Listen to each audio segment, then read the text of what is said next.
Perkenalkan, kami dari kelompok 1 ingin mempresentasikan dan menampilkan drama berjudul Sang Pemikul Tandu. Saya sebagai Akbar Parasgati berperan sebagai Mbak atau Pak Suwirjo. Saya David Irambutama berperan sebagai narator dan tukang donor darah. Saya Nurul Krishna Mahmud berperan sebagai ibu tadi. Saya Muhammad Andri Nomauri berperan sebagai Jenderal Sudirman dan asisten. Sebagai polisi berperan sebagai para Saya akan menampilkan drama ini sebagai bentuk ujian praktek tahun 2024. Saya harap kalian semua menikmati acaranya dan menikmati penontonannya. Suatu ketika hiduplah sebuah keluarga miskin yang terdiri dari seorang kakek, ibu dan anaknya.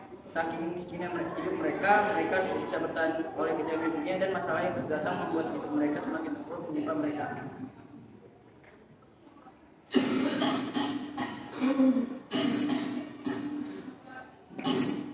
Pak, obatnya diminum dulu. Masih lama kan? Obatnya sudah habis sejak kemarin. Nunggu duitnya terkumpul dulu. Nanti saya berikan lagi. Asti, tolong ambilkan kesuguhan. Iya. Itu juga semalam karena bapak begadang hingga larut malam di rumah makan kan? Membicarakan apa kalau sebenarnya? Banyak hal dia bercerita cerita yang ada di televisi, kejahatan sosial yang kian hari makin bertambah, provokasi yang dapat memecah belahkan persatuan. Untung saja televisi rusak. Jadi untuk beberapa bulan ke depan kita tidak akan ingat begitu.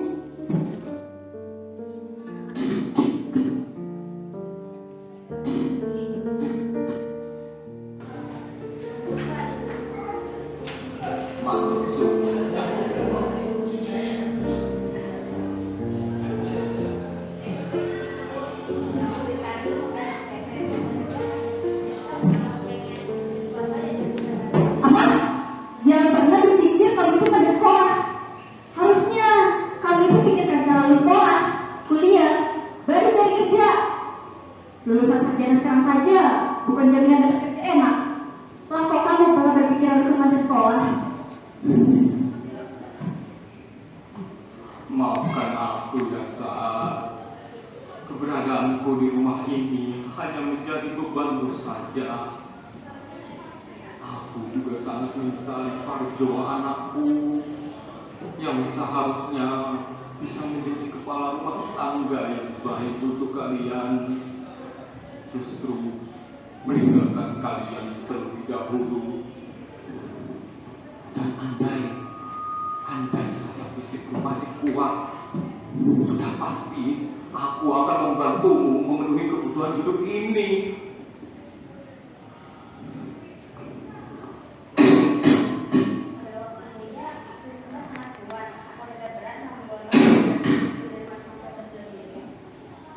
Kami itu berdelapan, Dok. Bergantian menggotong tandu Pak Dirman. Rasa lelah dan lapar kami tergantikan oleh kepala membawa tandu sempang 5 besar. Beliau sudah mengajarkan banyak hal pada tempat ini, mulai dari cinta tanah air, semangat hidup, persaudaraan, dan masih banyak lagi hal yang bisa kita pelajari dari beliau. Zaman sudah berkembang pesat, Pak. Kita sudah terbiasa oleh zaman. Nasib Bapak dan keluarga yang sekarang itu sudah jauh lebih terpuruk dari orang-orang yang tidak ada jasa sama sekali terhadap bangsa ini. Dan Bapak sudah membuang waktu dengan sendirinya. Bapak juga merasa seperti itu. Tapi apakah persoalan ini akan selesai hanya dengan kita menyalahkan orang lain?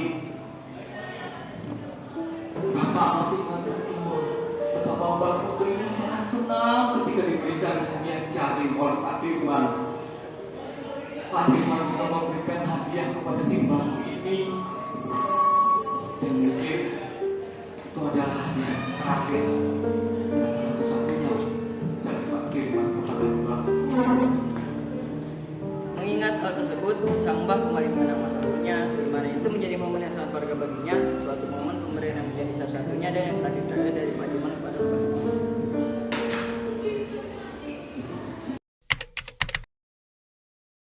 Silakan Pak Suryo, duduk. Matur suwun Pak. Silakan Ibu Pak. Jadi ada apa ya Pak? Tujuan saya mengundang Bapak ke sini hanya saya ingin berterima kasih kepada Bapak terhadap jasa Bapak dan saya ingin memberi hadiah kecil mungkin sederhana tapi Yang benar Pak. Wah, makasih banyak Pak. Hadiah Bapak akan saya simpan sebaik-baiknya. Makasih banyak Pak.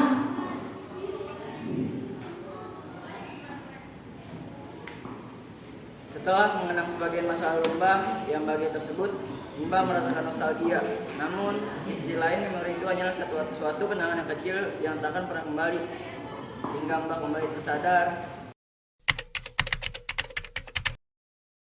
Namun imbal sebenarnya adalah tentang semangat hidup dan perjuangan dari beliau. Bapak sadar bahwa suatu saat nanti Bapak akan tiada, dan rencananya Bapak akan mewariskan sarung itu kepada Bapak. Namun sayangnya Bapak juga merasakan kehilangan kalian. Bapak tahu rasa sakitnya. Bapak paham kehilangan yang kalian rasakan. Bapak tahu itu semua berat. Bapak hanya ingin meminta maaf. Bapak bisa diam tidak? Saya sudah berulang kali mengatakan untuk tidak membahas tentang suami saya lagi di depan saya. Semenjak kerja tiada, rumah ini menjadi hancur sehancur-hancurnya. Dan jika Bapak rela melakukan petunjuk ke kami, maka kenapa tidak duduk saja yang mati? Kenapa justru dia yang meninggalkan saya?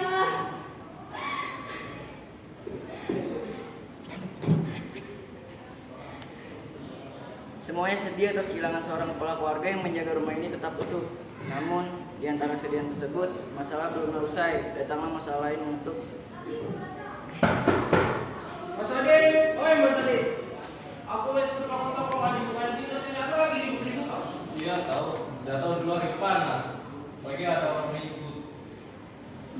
Maaf Pak, tadi saya merasakan keterikatan tamu. Takut gosong. Ah, yang benar saja. Orang dari tadi teriak-teriak kedengaran dari luar kok. Bohong tuh, bohong. Ya Pak, tidak pulang lagi Pak. Biar saya bisa bantu menghasilkan ibu saya. Sudah, saya nggak mau tahu alasannya. Yang saya mau tahu kalian sudah mengumpulkan uangnya atau belum? Karena ini sudah menunda-nunda dari hari sebelumnya.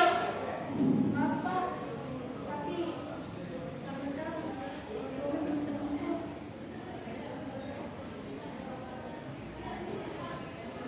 Ya sudah, ibu tinggal menandatangani surat sertifikat tanah ini menjadi milik saya. Harta tanah ini takkan kuserahkan padamu. Harta ini adalah satu-satunya yang kami miliki.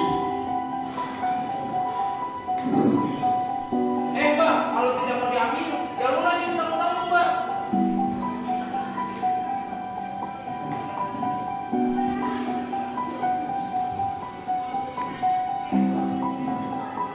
Kumohon, ambillah ini. Ini adalah hartaku yang paling berharga. Dan bisa membantu melunasi utang-utang kami. Apa ini? Berani-beraninya apa berani saya? Saya mau bantu seperti itu.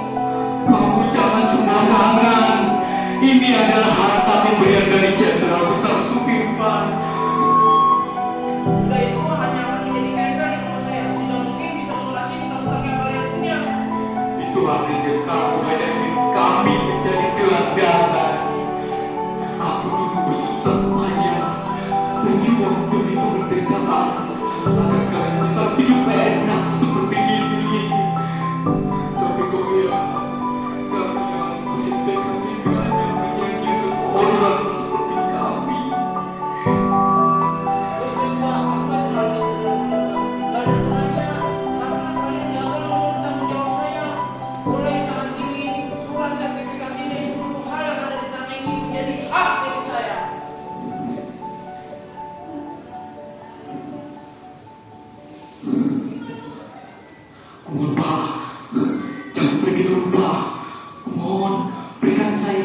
kesempatan lagi. Saya tidak tega apabila harus melihat keluarga kecil kami hidup di jalanan yang dingin dan kotor. Mohon Pak, beri kami satu kesempatan lagi, Pak.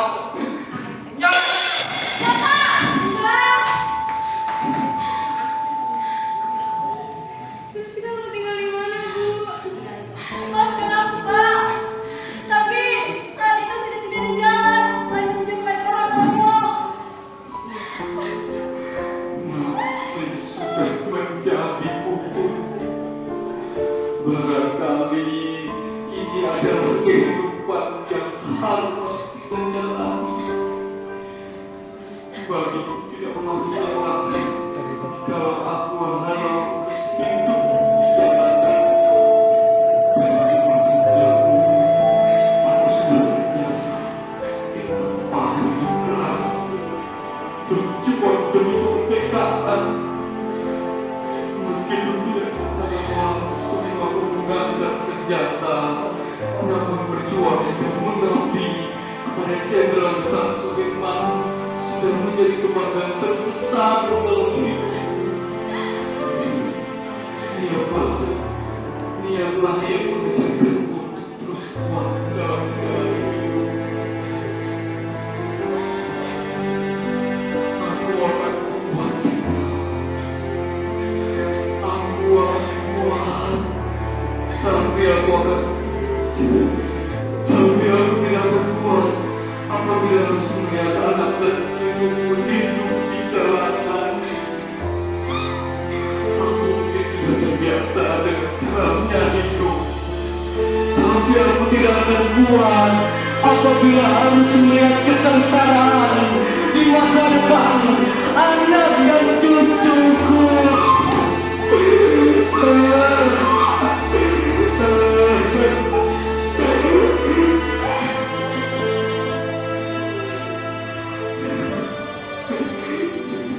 Dengan begitulah kisah mereka berakhir sampai di sini. Kisah pilu yang sangat menyedihkan dari seorang keluarga kecil yang ditindas habis oleh sakitnya kehidupan. Mereka kemudian terpaksa untuk pergi dari rumah. Mereka tinggal di jalanan yang kotor, bau dan dingin sampai keesokan harinya.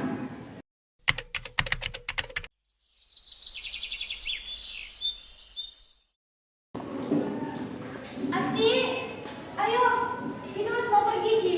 Mana belakang Asti? Sudah tahan. Mbak, ayo, Kiki harus mau pergi. Selamat siang Ibu, maaf apakah ini dengan teman Pak Sugirjo? Kami ingin mengirimkan amplop ini pada usaha Mida. Masya Allah, oke tenang duitnya. Asti, sini Asti. Bapak.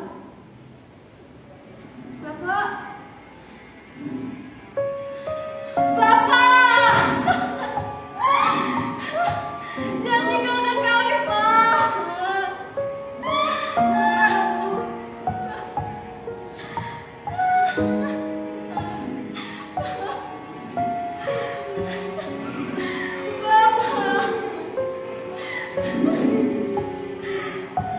Dengan uang yang mereka miliki sekarang, mereka bisa melanjutkan hidup secara lebih makmur dan sejahtera. Namun dengan bayaran kehilangan seseorang yang berharga, semua hutang mereka sudah selesai terlunasi. Namun di balik itu harus ada yang ditangisi. Surat itu berisi sebuah permintaan maaf dari sang pembantu kepada Musadi dan Asti. Maafkan Mbak, Mbak tidak bisa ikut hidup bahagia sekarang. Tapi setidaknya kalian tidak perlu tinggal di jalanan dan dapat hidup dengan layak seperti yang lain. Mbak berjanji ini adalah pengorbanan paling rendah. Semoga kalian berdua bisa mensyukuri apa yang sudah kalian punya. Kalian tidak perlu menghabiskan uang untuk membeli obat dan mempunyai beban yang sudah tua. Untuk Asti, semakin masa mudamu dengan bermanfaat dan berguna bagi bangsa. Dan untuk Sandi, Bapak menepati kata-kata Bapak dan aku sampaikan salam pada suami. Berbahagia dan bersyukur. Hanya ini yang bisa Mbah lakukan.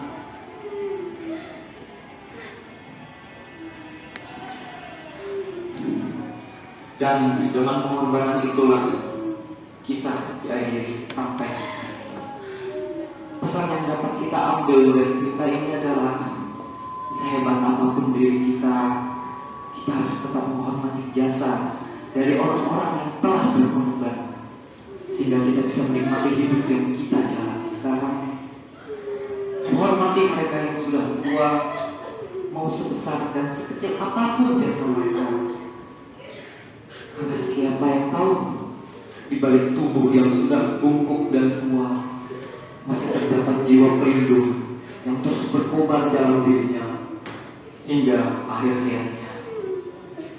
Saya Ananda semua dapat menikmati cerita ini dan mengambil pesan moral yang ada di dalam diri. Saya pamit undur diri. Assalamualaikum warahmatullahi wabarakatuh.